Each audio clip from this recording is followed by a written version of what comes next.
Bom dia aos irmãos. Antes de começar, gostaria de trazer aqui a memória a vida de um homem que deixou décadas de trabalho no ministério aqui em Portugal e que nesta semana partiu para a presença do nosso Senhor, que é o pastor Samuel Farclot. Já tínhamos orado por ele, tanto nos domingos como também nas reuniões de oração.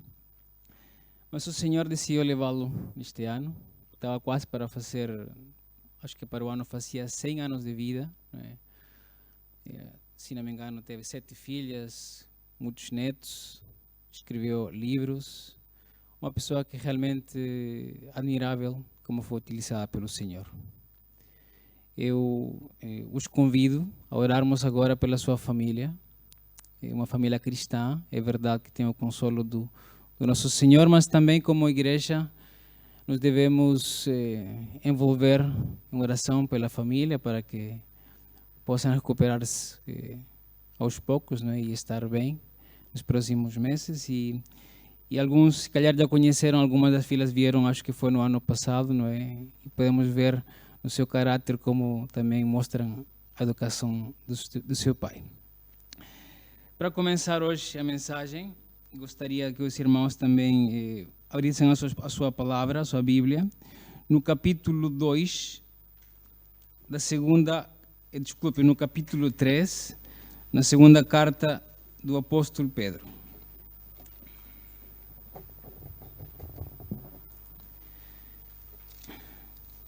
São poucas páginas, por isso, se calhar é mais fácil ir ao Apocalipse. E depois, umas 10 páginas por aí, haverá de encontrar o capítulo 3 da segunda carta de Pedro.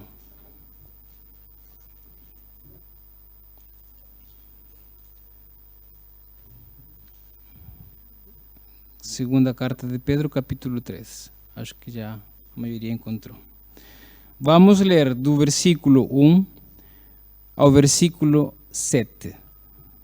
Diz assim: Amados, escrevo-vos agora esta segunda carta, em ambas as quais desperto com exortação o vosso ânimo sincero, para que vos lembreis das palavras que primeiramente foram ditas pelos santos profetas e do mandamento do Senhor e Salvador, mediante os vossos apóstolos.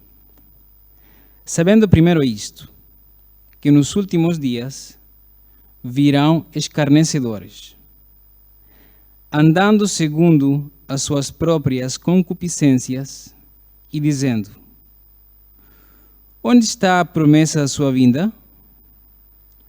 Porque desde que os pais dormiram, todas as coisas permanecem como desde o princípio da criação.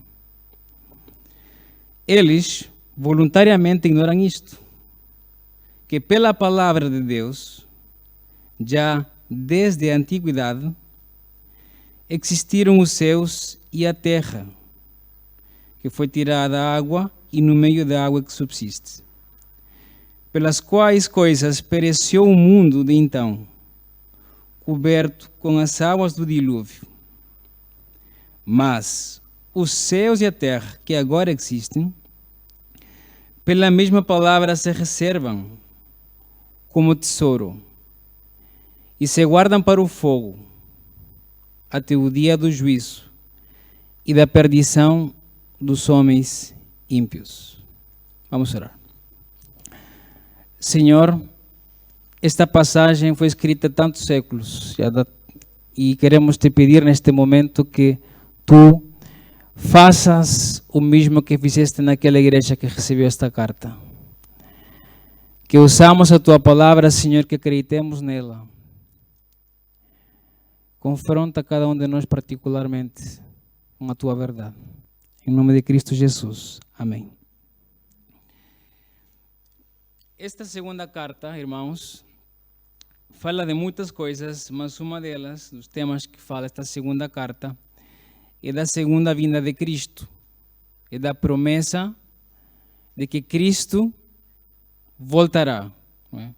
O que alguns chamam o segundo advento de Cristo, a segunda vinda de Cristo. Para o apóstolo Pedro, esta questão é muito importante para a igreja. Vamos ler antes, capítulo 1, versículo 4, uma das questões porque é tão importante as promessas em geral e também, numa destas promessas, é óbvio, a vinda de Cristo, pelas quais Ele nos tem dado grandíssimas e preciosas promessas, para que, por elas, fiqueis participantes da natureza divina, havendo escapado da corrupção que pela concupiscência há no mundo. Para o apóstolo Pedro, é muito sério um pregador ou um cristão tentar desacreditar a segunda vinda de Cristo, que é o que está aqui em causa, no capítulo 3. E uma das razões é por esta do versículo 4 do capítulo 1, porque a santidade que está aqui a ser colocada em causa no versículo 4 do capítulo 1 é transmitida através dessa promessa, ou seja, uma pessoa que deixa de acreditar na segunda vinda de Cristo, naturalmente, ela vai começar a viver segundo as suas próprias concupiscências. Por outro lado, quem espera a promessa, a reação natural de um cristão vai ser viver em santidade. Okay? Por isso, para o apóstolo Pedro, é necessário deixar quase um capítulo inteiro da palavra, que é o capítulo 3. Eu só vou refletir em 7 versículos, mas em todo o capítulo ele faz questão de deixar bem claro o assunto da segunda vinda de Cristo. Vamos ir vendo algumas frases aqui desta passagem para ver o que nos quer dizer o Senhor.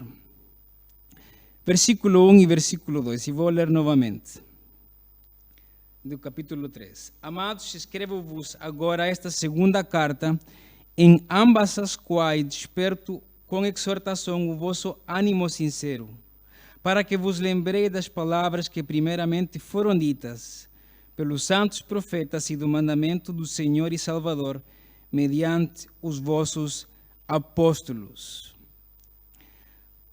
Pedro começa aqui este capítulo dizendo que ele quer exortar o nosso ânimo, ok?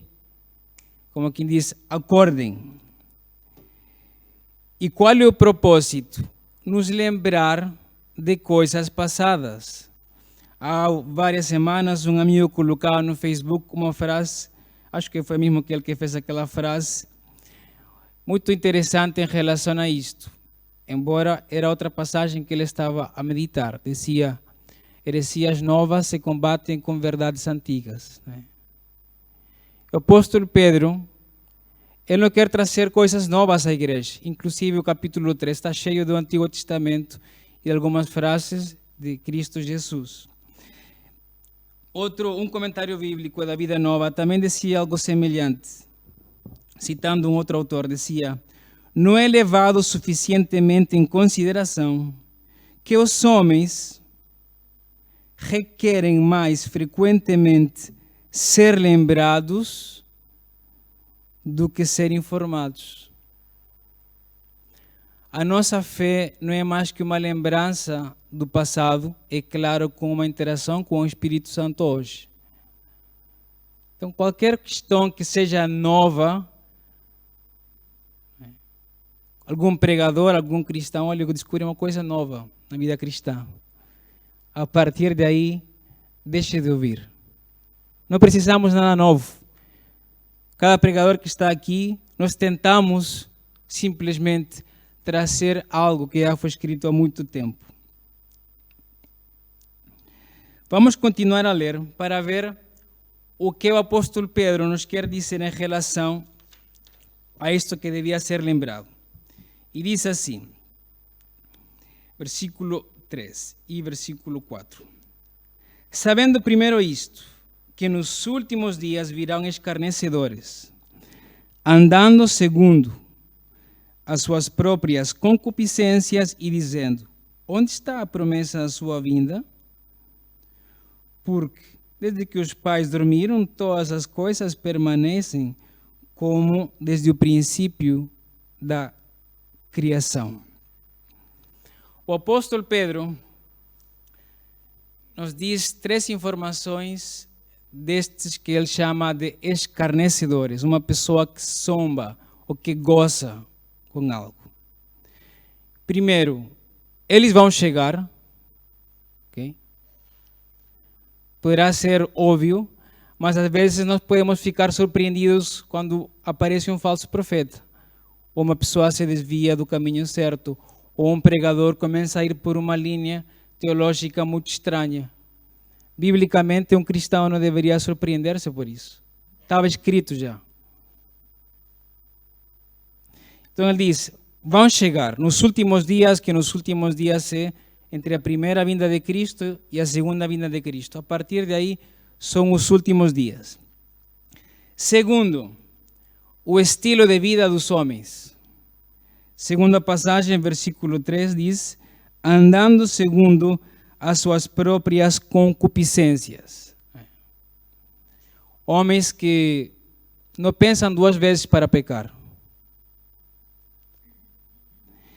E número 3 é o seu posicionamento teológico em relação à segunda vinda de Cristo.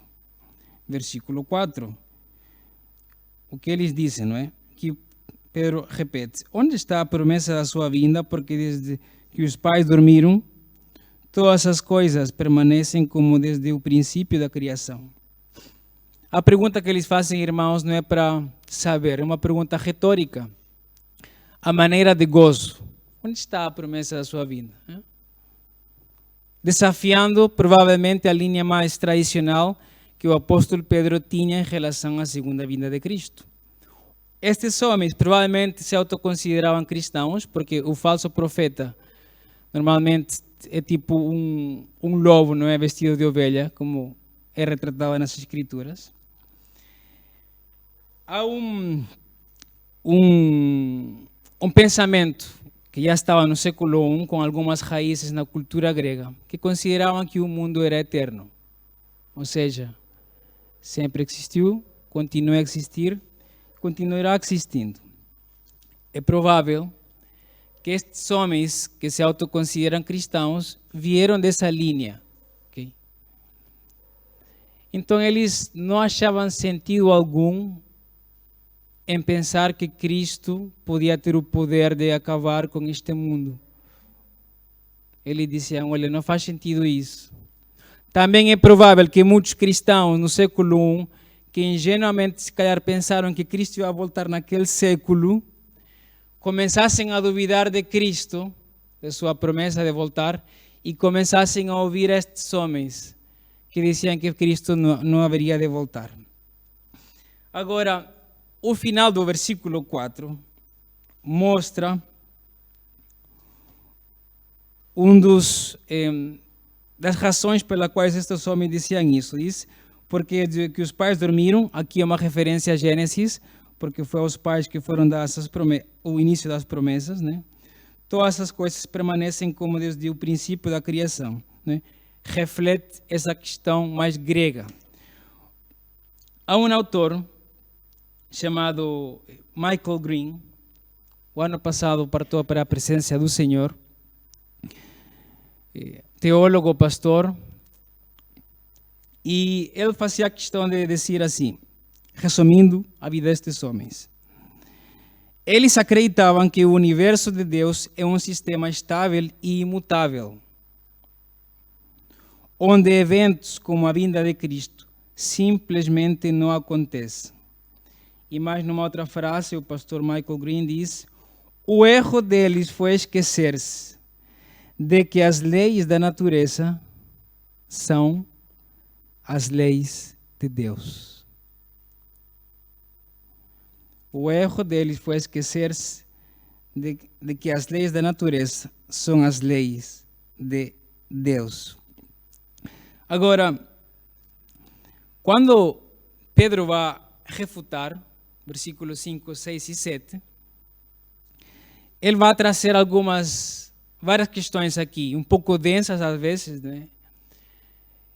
Seguida uma das outras, que vai ir na oposição a estes homens. Primeiro, estes homens, de maneira geral, têm dificuldade em entender a relação que há entre a doutrina da palavra e a doutrina da criação.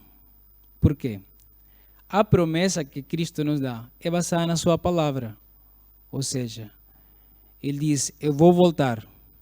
Então, pôr em causa a promessa é pôr em causa a palavra. É isso que está a ser colocado em causa. A palavra de Deus é o que Pedro nos quer mostrar. Então, versículo 5 vai falar a primeira questão. O apóstolo Pedro. A criação foi gerada pela palavra de Deus. Diz assim: eles voluntariamente ignoram isto, que pela palavra de Deus, já desde a antiguidade, existiram os céus e a terra, que foi tirada da água, e no meio da água subsiste. Eles ignoram voluntariamente isto. E Pedro não está aqui a trazer algo novo. Teologia, capítulo 1 e 2 do livro de Gênesis. Que diz capítulo 1 do livro de Gênesis, capítulo 1, versículo 3. E disse Deus, haja luz, e houve luz. E disse Deus, haja expansão, e houve expansão. E disse Deus, ajuntem-se as águas, e se continuamos a ler, as águas ajuntaram-se. Capítulo 1, versículo 11. E disse Deus, produza a terra erva. E versículo 12 diz, e a terra produziu erva. E disse Deus, haja luminares. E nós podemos ver que os luminares foram estabelecidos. E disse Deus, produzam as águas abundantemente répteis. E foram criados os répteis. E disse Deus, produza a terra alma vivente. E a terra produziu alma vivente, as bestas. E disse Deus, façamos o homem. E criou Deus o homem. Teologia de Gênesis 1. O fundamento inicial do cristianismo é esse capítulo. E nós acreditamos que matéria, substância, foi criada a partir da palavra de Deus. Deus diz e aconteceu.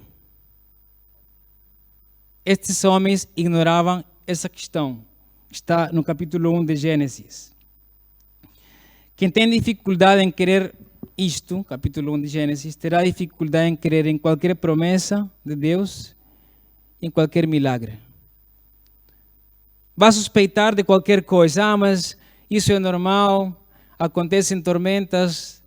Na Mar da Galileia, dizem alguns, Cristo não fez nada estranho aqui. Não acalmou as águas pela sua palavra, é um evento da natureza. Tentam explicar as pragas do Egito, etc, etc, etc. Segunda questão. Deus já cumpriu uma promessa de destruir quase toda a humanidade uma vez. Aqui gostaria de convidá-los a irmos juntos, sem perder 2 de Pedro. Gênesis, capítulo 6, versículo 5. Gênesis 6, versículo 5 ao versículo 7.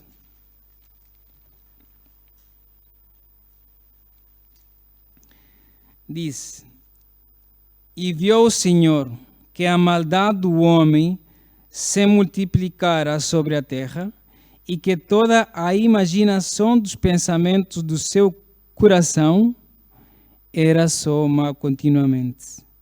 Então arrependeu-se o Senhor de haver feito o homem sobre a terra, e pensou-lhe em seu coração. E disse o Senhor: destruirei de sobre a face da terra o homem que criei, desde o homem até o animal, até o réptil e até a ave dos céus, porque me arrependo de os haver feito. Capítulo 7, versículo 17. E esteve o dilúvio 40 dias sobre a terra. E cresceram as águas e levantaram a arca, e ela se elevou sobre a terra, e prevaleceram as águas e cresceram grandemente sobre a terra. E a arca andava sobre as águas, e as águas prevaleceram excessivamente sobre a terra, e todos os altos montes que haviam debaixo do céu foram cobertos. 15 côvados acima prevaleceram as águas, e os montes foram cobertos. E expirou toda a carne que se movia sobre a terra, tanto de ave como de gado e de feras, e de todo o réptil que se arroja sobre a terra, e todo o homem. Vamos parar aí. A exceção, é claro, de Noé e sua família. Então, estes homens que está aqui a falar o apóstolo Pedro, tinham uma péssima base teológica de Gênesis 1, de Gênesis 6, 7 e 8. Mas é importante ver como começa a passagem. Versículo 5. Eles voluntariamente ignoram isto. Quando eu li essa frase, eu fiquei a pensar, mas por quê? Porque eles voluntariamente ignoram algo que está na Escritura, porque está lá, eles sabem, se calhar, mas ignoram que está lá. E lendo a carta um par de vezes, e com alguma ajuda de alguns teólogos, entendi. Ou seja, eles queriam continuar a viver como viviam. Por causa disso, não acreditar na vinda de Cristo era o melhor negócio para o estilo de vida que eles tinham. Se não há juízo final, não tenho que dar contas a ninguém da minha vida moral. Se Cristo não vem nunca, então eu vou estar nesta vida a seguir os meus desejos pecaminosos. Então, uma aplicação para esta parte. Quantas vezes nós ignoramos uma parte da Escritura? Se algum de nós sabe que há uma passagem, um capítulo ou um livro que fala de uma questão e nos se incomoda e nós passamos rápido ou saltamos aquela página, alguma coisa não está bem conosco. Irmãos, eu vos convido a que cada um de nós não ignoremos voluntariamente alguma parte da Escritura só para continuar a viver como vivemos. É o que o apóstolo Pedro nos está a ensinar aqui. Estes homens queriam viver a sua vida, não dar contas a ninguém. E olha, então Cristo não vem. É o que eles queriam ensinar à igreja. O apóstolo Pedro agora continua, versículo 7. O apóstolo Pedro vai tentar responder agora porque os céus e a terra se mantêm iguais há muito tempo. Ele vai fazer isto ao longo do capítulo 3, mas eu não vou falar de todo o capítulo, só vou falar do versículo 7. Mas em casa os irmãos poderão ver outros argumentos em relação a isto, porque os céus e a terra estão iguais. E ele diz assim, versículo 7, mas os céus e a terra que agora existem, pela mesma palavra, se reservam como tesouro e se guardam para o fogo, até o dia do juízo e da perdição dos homens ímpios. A palavra, já o apóstolo Pedro falou que gerou a criação. Pela palavra, Deus fez a promessa de destruir o mundo e aconteceu. Agora ele fala que a palavra preserva a criação. Então, algumas versões, como a minha, dizem, mas os céus e a terra, que agora existem, pela mesma palavra se reservam como tesouro. Agora, eu sei que alguns irmãos não têm essa palavra como tesouro. Só algumas versões têm como tesouro. Outras dizem que a palavra entesoura. Né? Eu sei que há algumas diferenças. Eu vou explicar porque algumas decidiram colocar como tesouro. Acho que é importante fazer esta questão aqui, esta variante no texto. O verbo que é utilizado aqui, no original, no grego, é um verbo que quer dizer exatamente entesourar algo de muito valor. Então, reservar só a palavra assim nem necessariamente quer dizer isso. Então, acharam necessário pôr como tesouro. Outras colocaram entesourar. A palavra, quando aparece no Novo Testamento, tem sempre essa tradução, entesourar, ajuntar, tesouros no céu. É a mesma palavra que está aqui. O que o apóstolo Pedro está a dizer aqui, a criação, né, feita por Deus, com a qual diz, é muito bom. Deus lhe deu um valor, e esse valor se preserva por causa da palavra. Ou seja, ele existe hoje por causa da palavra de Deus. Então, nesse sentido, assim como a palavra de Deus gerou a criação no início, hoje a mantém. Se Deus deixasse hoje de que a palavra sustentasse a criação, este mundo acaba. A palavra sustenta a criação. É a palavra que a preserva como tesouro, diz aqui. E depois continua e diz, e se guardam para o fogo. O que alguns chamam o dilúvio do fogo, né? Porque aqui ele já falou da água, agora fala do fogo. Então, ela está entesourada, está guardada pela palavra com um propósito, que é um dia, assim como já foi com a água, passá-la pelo fogo. Deus reserva a criação para um dia pôr ponto final à história. Até lá, ninguém vai conseguir acabar com este mundo nem nada. E eu gostaria de fazer uma exortação em relação a isto. Há muitas teorias hoje do fim do mundo. E facilmente nós podemos deixar levar por estas teorias, né? Em relação ao Sol, a um meteorito, isto e aquilo. E podem criar certa ansiedade na igreja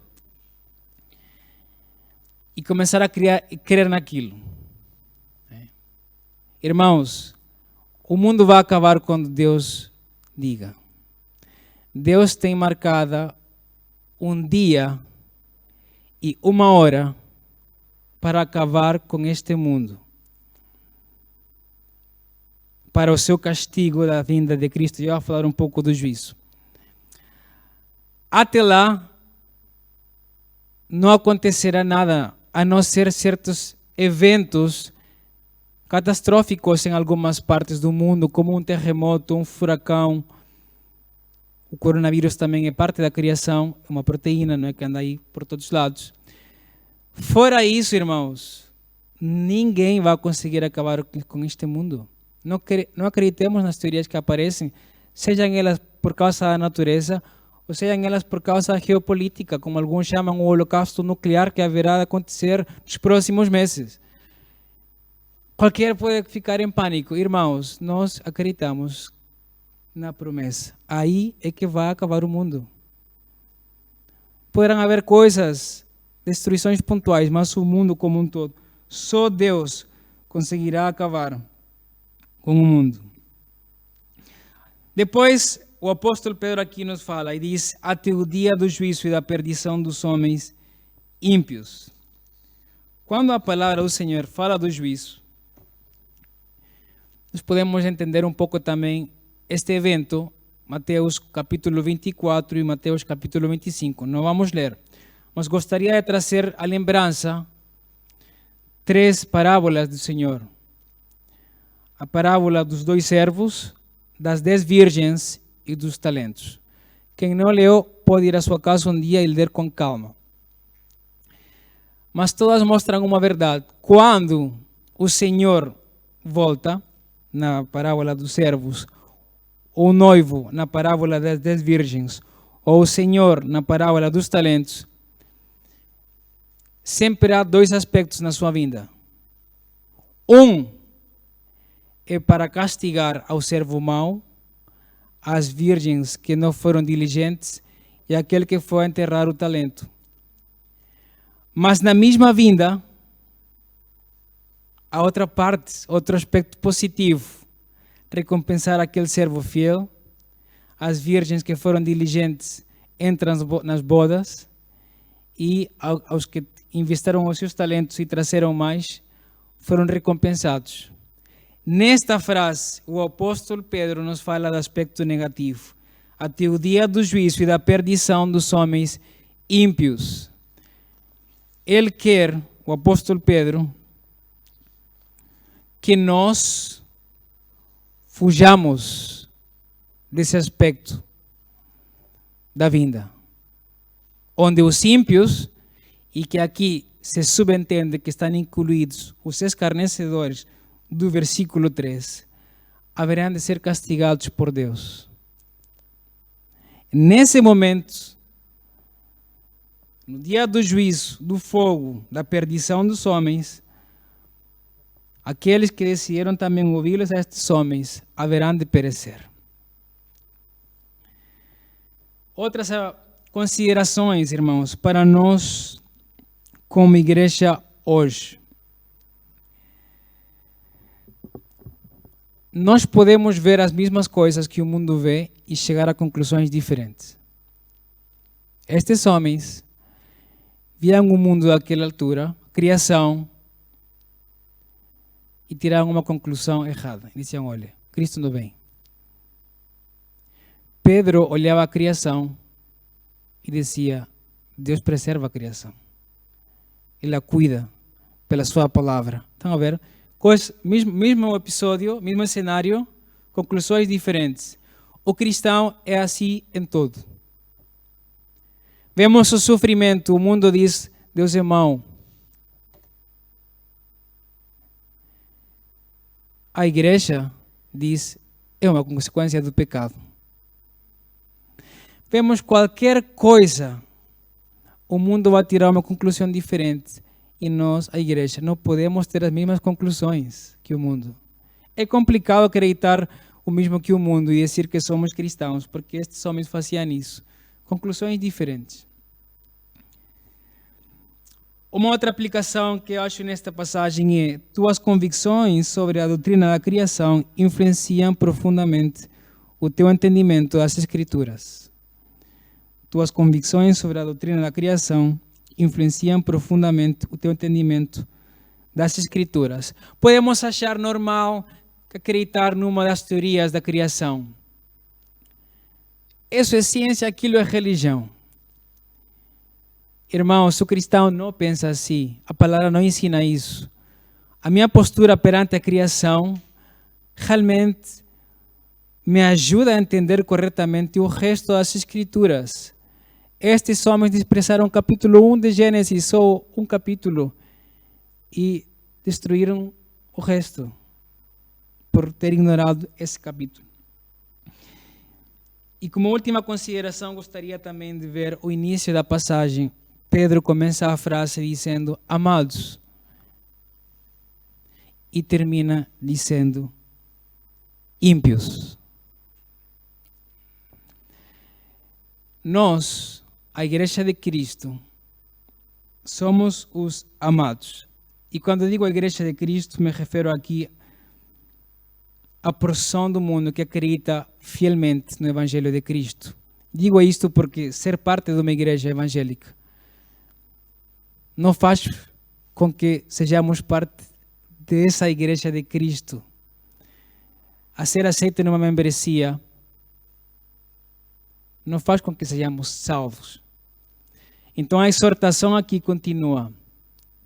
Alguém me poderá estar a ouvir agora e ser parte desta igreja, ou ser um convidado, ou uma pessoa que está aqui a nos ouvir pela primeira vez, ou alguém que está a ver este culto, a gravação online. Mas a palavra do Senhor chama a sua igreja de amados e ao resto de ímpios. Os amados, eu não vou ir lá a fundo, mas no capítulo 3 fala a recompensa dos novos céus e a nova terra para a igreja. Mas os ímpios haverão de perecer. Por isso, a nossa exortação com muito amor é: foge do juízo. Se tu te identificas mais com os homens ímpios, não acreditas na palavra do Senhor, vives segundo as tuas próprias concupiscências e não segundo a promessa, a má notícia é que se Cristo vem hoje, tu estás perdido. Mas ninguém sabe quando Ele vem. Pode ser hoje, pode ser daqui a vários anos. Por isso, as portas do céu ainda estão abertas para aqueles que querem entrar. Assim como no dilúvio, podiam entrar, mas um dia o Senhor fechou a porta e ninguém mais entrou naquela barca. Nós te convidamos como igreja que te arrependas e entregues a tua vida ao juiz do mundo, Cristo Jesus, que aguarda pelo segundo envio de seu Pai para vir a este mundo a julgar aos ímpios e compensar a sua igreja. Vamos orar. Pai, nós te agradecemos por esta passagem, que em tempos de crise nos traz esperança. Desejamos com todo o nosso coração viver cada dia aguardando essa promessa. Que por muitos planos que nós façamos, o nosso desejo mais fervente seja que tu voltes. Mas sabemos, Senhor, que haverá também uma porção da humanidade que haverá de perecer. Contudo, nós não somos juízes neste mundo, somos testemunhas. Ajuda-nos a mostrar o teu amor, a pregar a palavra, a exortar com amor, para que mais pessoas venham a Cristo, para que mais irmãos se arrependam dos seus pecados e que vivamos como um organismo que espera cada dia a vinda de Cristo, vivendo em santidade.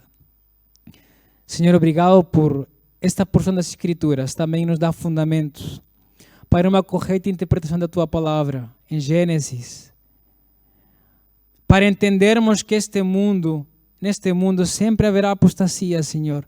Ajuda-nos a ficar firmes na palavra dos profetas e dos apóstolos.